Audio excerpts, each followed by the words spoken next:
right? So I recommend that we can do it today, but if not, then we can complete it tomorrow, right? If you guys feel all done with it, right? So now what we're going to do is we're going to do articles. I hope you all are there. I have started to record this session, but if you guys are there, they'll be much better. Everybody's here? The ones who were there already? Dr. Kiran's not there, Dr. Zishan's not there. Right, so articles, right? A and the. These are the main articles we'll be talking about. I don't want to ask what do you mean by articles, but if anybody can tell me what article is, what is a definite article, what is an indefinite article, and what does it mean?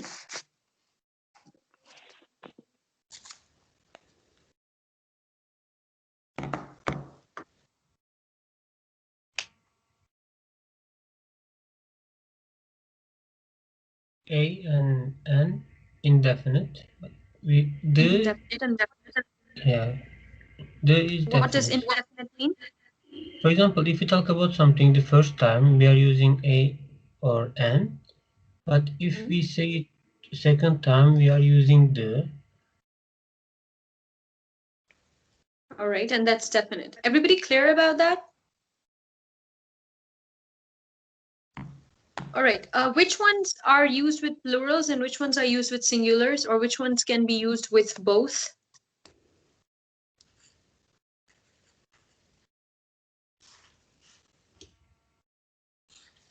A and are usually used with singulars, right? The is used with plurals. Okay, right? So as Dr. Isha said, that indefinite articles and definite articles are two different things. For example, I'm talking about a patient. I hope you guys can hear me, and I hope that the screen is clear, and I hope that you guys are understanding and following me. It's really important that you guys respond in an affirmative so that I can move forward, because the next thing that I'm going to talk about is important and you're going to use it in all your letters. Everybody can hear me? Right? Okay, so I'm going to start. So here I'm saying that you have indefinite and definite articles, right? So for example, there's a patient, right? And the patient has diabetes, right? And now they are here because they have foot ulcer, right? So they have foot ulcer, they are diabetic, and we're sending them to the clinic for foot ulcer, right? Okay, so I start my letter and I say introduction that this person has. Okay, so I'm saying that Mr. Tom is a 70-year-old gardener who has a foot ulcer in his right leg. Your further evaluation and assessment would be highly appreciated. Let me repeat it. I'm sure that there must be some missing of the words or, a rearrangement, but it's going to be almost the same thing. So I'm saying that Mr. Tom is a 60-year-old, right? 60-year-old gardener who has a foot ulcer in his right leg, right, or in right foot. Your further evaluation and assessment would be highly appreciated. What I did here was I said a foot ulcer, right? Now I'm saying after I've written the introduction, right, I've written the social history part. Now I'm writing the first paragraph, right, like the first paragraph after the social history, and I'm saying Mr. Tom presented to me 2 days ago with the foot ulcer in his right foot, right? So what I did here was when I talked about the foot ulcer in the introduction, right, I used a. When I talked about the foot ulcer in the first paragraph, I used the. My question here is this correct, Dr. Ircher? Is this correct or is this incorrect? I think this is correct because It is. and we yeah I think this is correct because the first one we use a because and it's non it is singular because we talk about just one leg ulcer, foot ulcer, and the second Mhm. one and we define this ulcer and that's why we use the. All right. So you see, I hope it's not confusing everybody out there. What? I meant was that when you use a and n, that is used for singular. It's an indefinite article. That means that you use these when you're talking about a piece of information that you've not mentioned before, right? That's when you use a and n. And you use the for specific things for both singular and plural, and you use that when you talk about the thing one more time or you repeat the thing. Now you see here why I use this example, because when you'd be writing your introduction you have to say the, right? Or you can use both the or depending on what the situation is, right? So let me just repeat the introduction. I'm saying Mr. Tom presented, Mr. Tom, I'm writing to refer Mr. Tom, a 70-year-old gardener who has a foot ulcer in his right foot. Right? The introduction remains corrected and I'd say it like that. But when I talk about this in the introduction, right? After introduction, I'm writing the first paragraph and I'm trying to mention this foot ulcer first time, right? As I try to describe it. As I try to describe it, I'm writing about the foot ulcer first time. Dr. Isha, do you think I should use a or should I use the? Second one. You're going to use the or a. What do you guys think, Dr. Leslie? Dr. Leslie, are you there? Yeah, I'm there. I thought you were explaining it. So I thought you were explaining it. Yeah, but still, what do you think I should do? Because I hope you understand by now what definite and indefinite article means. Yes. Or if not, let me simplify it for you. I'm saying that if you are going to mention something, right, and you're mentioning it for the first time, I want you to use a and n, right? Yes. Right? Everybody Yes. agrees with that, right? Everybody understands it. When you're going to talk about the same thing the second time, you're going to repeat it. I want you to use the. That's what I said. Everybody understands that? Yes. Yes. Everybody So clear? based Now I'm yes. So asking. based on Now Yes. the I'm asking. sentence. Mhm.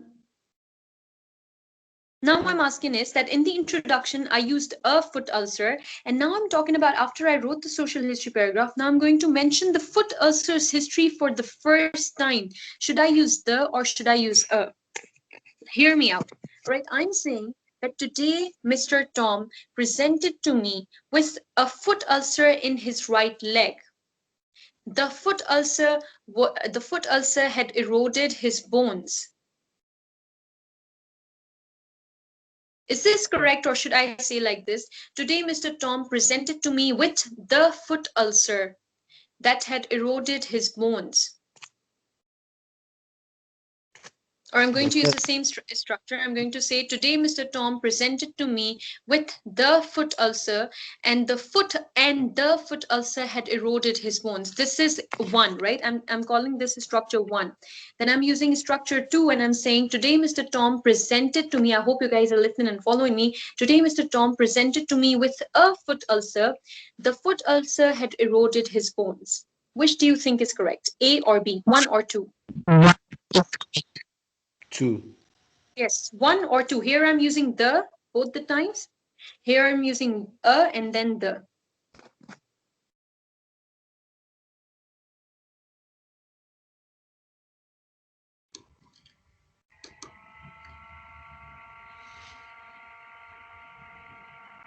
Number two is correct, I think.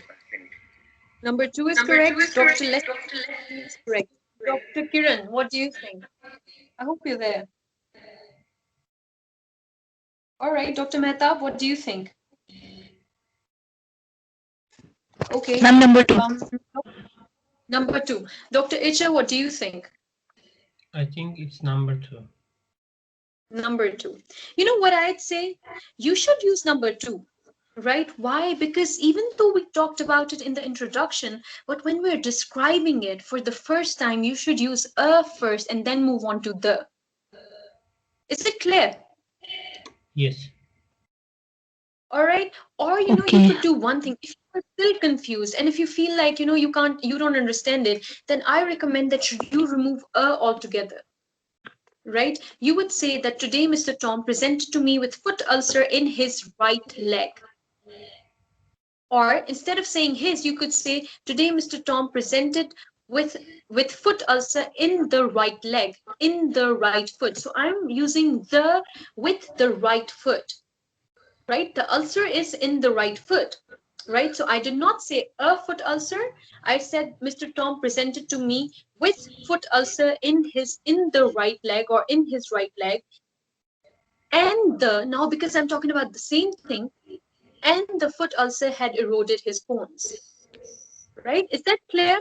Either use a and the or use just the. Right? This one would be incorrect. Okay? Even though we mentioned that thing in the introduction, but when we're going to write about the history of it, I'd say use a and the pattern. If you're mentioning it for the first time, use a and n. If you're mentioning again for the second time, then you'd use the. Is this clear to everybody? It's really important because you're going to write letters now from tomorrow, right? Like the letters that I want you to write in the live class. Clear to everybody? Right? Yes. Clear? Okay, that is great. Okay, I apologize if there are any background noises. My family is talking, right? I hope there are no background noises. Can anybody tell Dr. Salma that the class has started? Right, so let's move forward. Any questions so far? Everybody clear? If anything is unclear, please do ask, because it's important. Clear?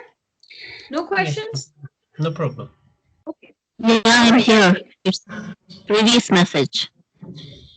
All right, Dr. Kiran, that's all right. Are you following, Dr. Kiran?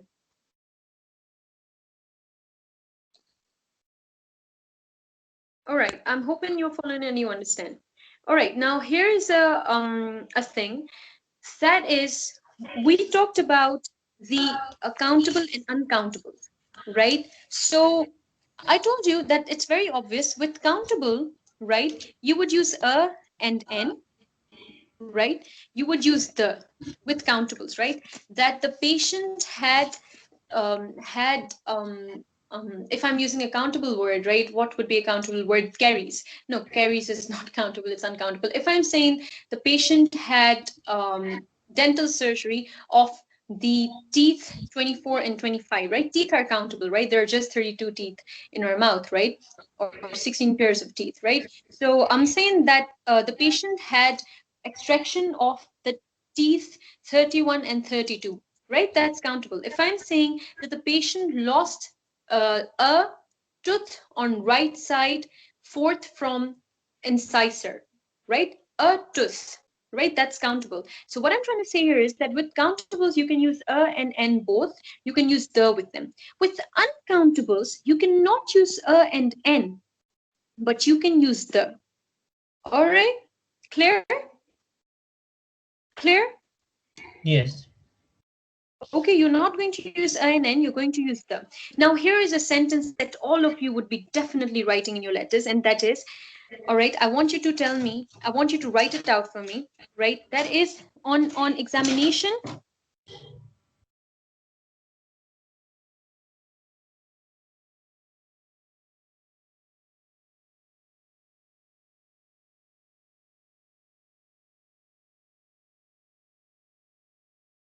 Can you guys hear me? Yes, I can hear you. Yes.